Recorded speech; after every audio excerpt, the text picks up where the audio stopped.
So since there's not too many other questions, I really want to like showcase this map because one of the things, oh, actually, we got another question. Platypus744 is asking, there are some components called Locomotion, Animation, Body Collider on bones like hips. Could you explain their use? So essentially what those components do, like when your hands are being positioned by the locomotion system, it actually checks for collisions with the body.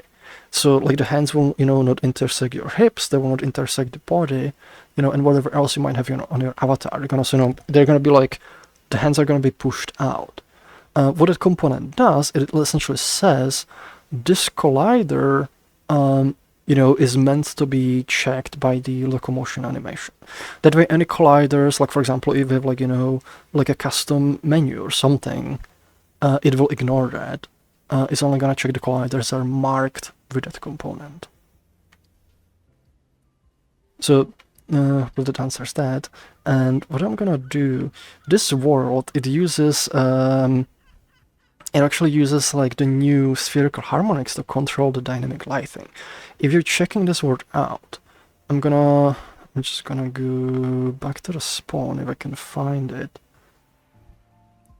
There we go. There's a toggle here. Real-time reflections.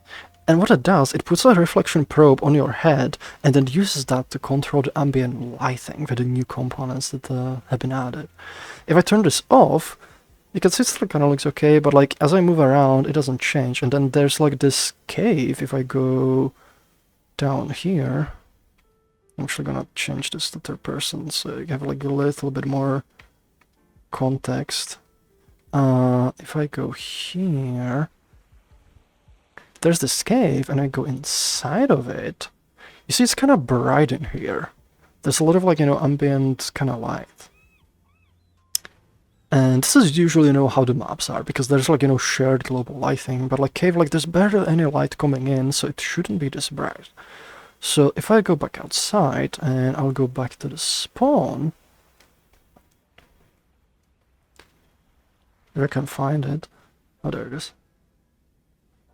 And I turn this on, you can immediately see like, it's kind of darker here. There's like more contrast. If I come into the sunlight, things kind of become brighter. If I go into dark, it's darker again. And it kind of updates, the lighting based, where you are in the world. So it'll give you shade, it kind of just lowers it, this nice contrast. I'll go outside and everything becomes brighter. And then if I go into the cave and I go inside, it's actually properly dark in here. And the funny thing is, because like it's basing on the probe, so like if I go here, things like this, like they actually, oh, you can actually see it.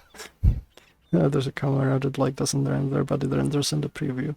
I'm gonna remove it at this point.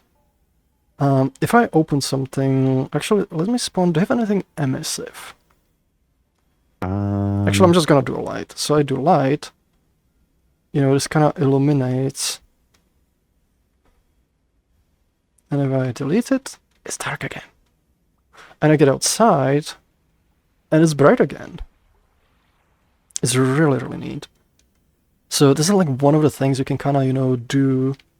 If I do the jump, that does it. You see like how it how the jump kind of changes the illumination too. It's a very cool new thing you can do with the system.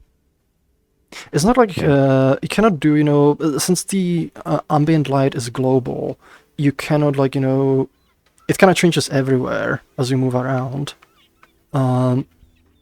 It's like one of the kind of limitations, one we probably were gonna keep until we switch the game, like, the rendering engine.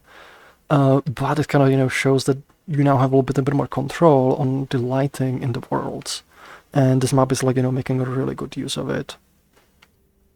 And Potter was asking, this world is called Water Park. It's a published world. It's made by one of our team members, Rushen. And he did like a really good job. Like it's very optimized as well. Like it loads really fast. It's kind of cool. Like it's nice and sunny. He said like he actually built it in a water park that's like near him, so it was kind of an inspiration for it. And like you can just check it out if you go into the world browser and type water park. So definitely check it out. It's kind of funny being in here too, because like it's like in the middle of winter here, and now it's like nice and warm in here. Virtual summer. It's virtual summer. I mean, it's summer in Australia. Yeah. This is just, you know, just in Australia right now. Virtually. But yeah.